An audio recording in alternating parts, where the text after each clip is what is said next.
Manever I say ma PENDREAM TV. PENDREAM TV there, I see them yopo.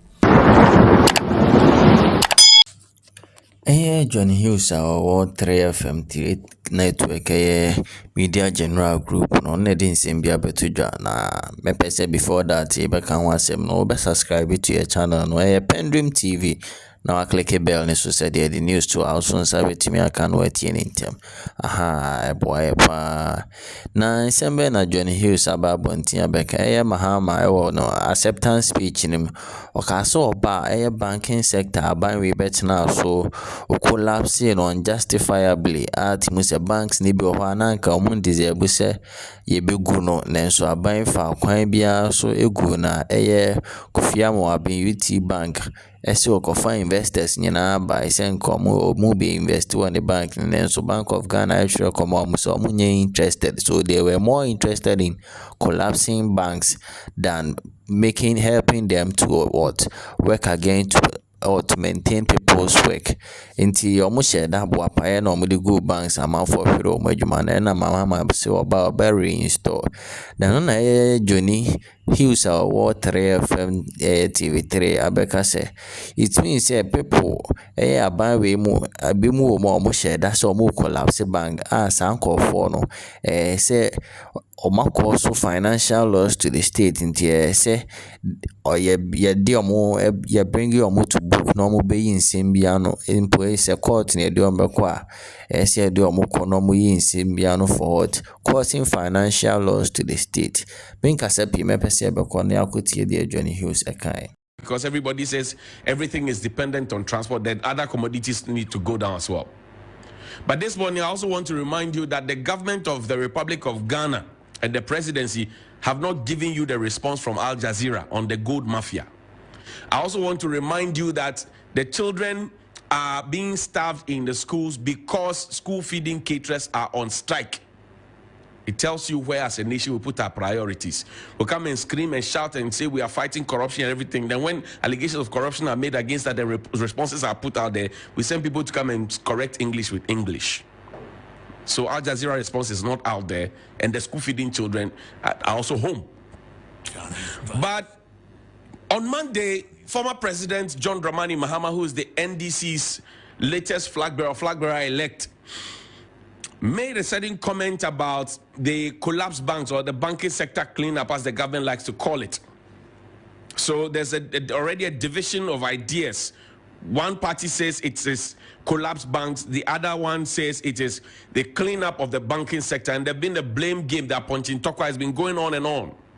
But he said something. He said that he will give back the licenses of those banks that were unjustifiably closed or shut down. Listen to him. We will restore indigenous Ghanaian investments in the financing and banking sector. And we will create a tiered banking system that will serve various segments of the market. We will give the opportunity for experienced banking hands who were laid off and needlessly to secure their careers once more and move away from the menial jobs that they were compelled to take. As far as practicable, the banking licenses that were unjustly cancelled by this government will be restored. Our nation is still at the crossroads with crippling debts and an inefficient and wasteful government. We cannot continue this pathway. It is a betrayal of our people. We cannot continue this pathway. It's a betrayal of our people. So you heard him. The first question that came to mind when I heard this was, why is the former president choosing to talk about this at this particular time? That's the first question. Question number two, I thought that licenses for banks were issued by the Bank of Ghana and that the Bank of Ghana is supposed to be independent. So is the former president suggesting to us that government have had great influence on the Bank of Ghana and still we have been presented with the image of the Bank of Ghana as being independent? I'm only asking my questions. But then he made an instructive point that banks that were unjustifiably shut down, it raises the question as to the process, the motive, the characters of the individuals behind the collapse, or if you like, the cleanup, and then the action itself. which boils down to ethics. The character, the action, the motive, and the consequence. He spoke about it. Now, if it was done in the way that it shouldn't have been done, because we originally told about some 9 billion that we're going to use to do the cleanup. We ended up spending over 20 billion. So that's like 200% more what we said we were going to use. And in any very simple terms, can that qualify as causing financial loss to the state? And if we are asking questions of causing financial loss to the state, who supervised it? The finance ministry, led by Mr. Ofori-Attah, deputized, or if you like, with a state minister or minister of state, Dr. Charles Edubahin. Can we hold them and hold their feet to the fire for supervising such thing? And you see, the government has been so clever in trying to tell us that, oh, we protected depositors' funds. We protect the depositors' funds. You remember that when the banking sector clean up or collapse, now I'm confused as to what exactly it means, whether clean up or collapse. But when it happened, we were told about bonds, that people were going to be giving zero coupon bonds. And somebody asked that if I am going to the market, or I send my wife to the market to go and buy me something, have my money stuck at the bank, I will go and tell the market woman that give me tomatoes because government has given me bonds. So collect my bonds and give me tomatoes. And at some point, even those monies that were supposed to have been saved, people could not go beyond a certain threshold of their own monies. I think about 50,000 or so. So we actually put people through a lot of hardship. People claim that others have died because of this. President Mahama said people are doing menial jobs because of this. So who do we really hold responsible? Do we hold Mr. Ofori-Attah, the finance minister, responsible? Do we hold Mr. Charles Edubahin responsible? Do we hold Abena Asari, deputy finance minister, responsible? We need to be asking these questions. At the time when this happened, the people who were there, do we hold them responsible? Do we hold the governor of Bank of Ghana, Dr. Addison, do we hold him responsible for causing financial loss to the state in this matter? Because if it was unjustifiably done, is President Mahama giving us a signal that he will hold their feet to the fire? The deputy governors of the Bank of Ghana, do we hold them responsible? Now, did you know that there is a man in charge of banking supervision? There's a whole office in charge of banking supervision at the Bank of Ghana. And they go to the banks on a weekly basis, on a monthly basis, on a quarterly basis, on a half-year basis, on an annual basis, and they go there and they are giving reports upon reports. In 2022, we're learning that banks are not feeling too well.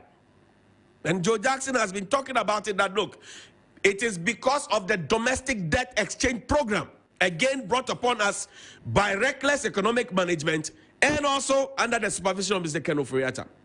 So we cleaned up the banks. One of the banks that was hardly hit is the Consolidated Bank Ghana, within which UT Bank, all the other banks that were collapsed, Capital Bank, all of them were put together. Royal Bank, Heritage Bank, they were all put together as Consolidated Bank Ghana. They were the hardest hit in 2022, according to the report that was published. So the question we ask is, these individuals have mentioned, shouldn't we be holding their feet to the fire for causing financial loss to the state? For at least supervising this? And that if they are not guilty, because we hear some of the harrowing stories. Captain Prince Kofi Amoah retired. He had a conversation with us. And he mentioned in that conversation that he had even brought in investors to come and take over UT Bank. The Bank of Ghana wrote to the investor to tell them that they were not interested in the offer without even informing them. Listen. The other thing that we're doing, corporate responsibility and all those things, all these things were going to go away. And one thing that I don't understand is, here's a government that says, I'm coming to create jobs. And you take actions to actually send people home before you create the jobs. I don't get it, because I think the sensible thing is to see how you can contain as much as possible part of what is already created and add to it. But the unintended consequences would have been far more, disastrous than what we saw. this is the most disastrous approach they adopted. Because we owe the government 800 million. The close down of UT Bank cost this country at least 2.2 billion. Now, we had an investor who says, I want to take over UT. And he actually put down money's token to show that they are interested in it. And the first offer was, we'll pay 400 of the 800, and Bank of Ghana write off the 400. Now, we're even negotiating with them to say that we'll pay the 800, but give us more time to pay the 800, and then we'll take over the bank. The interesting and funny thing is that Bank of Ghana, behind us, wrote to our investor to tell the investor 1 week to the closure that they didn't like their offer. That is not Bank of Ghana's investors. They have no relationship with them. And they did not even copy us. And the investor felt, oh, since he's been written to, we must know. So it's as if some plan was hatched to spring a surprise and to just... Do you believe that some plan was hatched? I don't have time to think about those things. I don't beg rights. What has happened has happened. You see, one thing is, this country is more important than UT or any other company. And he puts it succinctly, this country is more important. But you see how the machinations were done. So I'm asking again, should people's feet be held to the fire? Because if you say I have a problem that is worth X amount, and for which reason you are shutting me down, because majority of the banks, beyond those that were already rotten, majority of the banks were just, it was just a matter of minimum capital requirement of 400 million that they do not have, a minimum capital requirement of 400 million that they do not have. Now, that minimum capital requirement and what we spent in the name of trying to clean up the place could have actually come to top up for all of them, and then you do proper supervision and strengthen them. You'd have saved jobs, you'd have saved the depositors, you'd have saved people the recklessness and the heartbreak, the BP and the diabetes and all the other conditions that people are managing, and people not being able to even access their monies. So we should be looking at Mr. Ofori-Attah. We should be looking at Mr. Charles Dubois. We should be looking at the governor of the Bank of Ghana, Dr. Addison. We should be looking at his deputies. We should be looking at all the other people, head of banking supervision, everybody, and ask ourselves whether they are candidates for causing financial loss to the state. It's now very clear about the issue, especially Minister of Finance Ofori-Attah and in Finance Ministry in Buapaya pan or Moye said that be or mobile collapse banks would be just for their personal reasons and personal interest. Because if listening to what Jonnie Mahama kind the Jonnie explanation there was something fishy about this bank so-called cleanups and they collapse. To them, they said they were cleaning up the banks. But what happened? People lost money. People lost their lifeline. Do you get it? Muka Bank Sibu, Consolidated Bank of Ghana, a failure. That bank too is now the weakest bank in Ghana. Where do we stand? Who can you tell the story to? What you say? I'm a man for Muska Kurabuko Consolidated Bank of Ghana Okra Yank Tracy or accounting Puna yet the Muska amount yourself to limit or Muska Mubet Miaisu. Can you imagine this? So there were so many banks as Jonnie said, no, they didn't just some few amounts towards back them up. No more it's me understanding and so we collapse sa bank na ama nipadodo na ye adwuma wo adwuma say bank managers say obia onim bank managers more collapse na happen dodo na they use the small money or more koto car or more Uber. Can you imagine a bank manager reduced to an Uber driver? Where did we go wrong?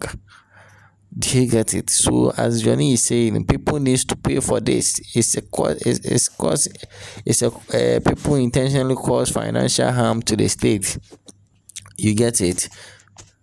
Because if there is a way and sustain a bank now intentionally, mogul banks in India. It means people deliberately cause financial loss to the state, and they need to be brought to book so that next time obi pa no peso or ye be bisa or bedroom ho tutu.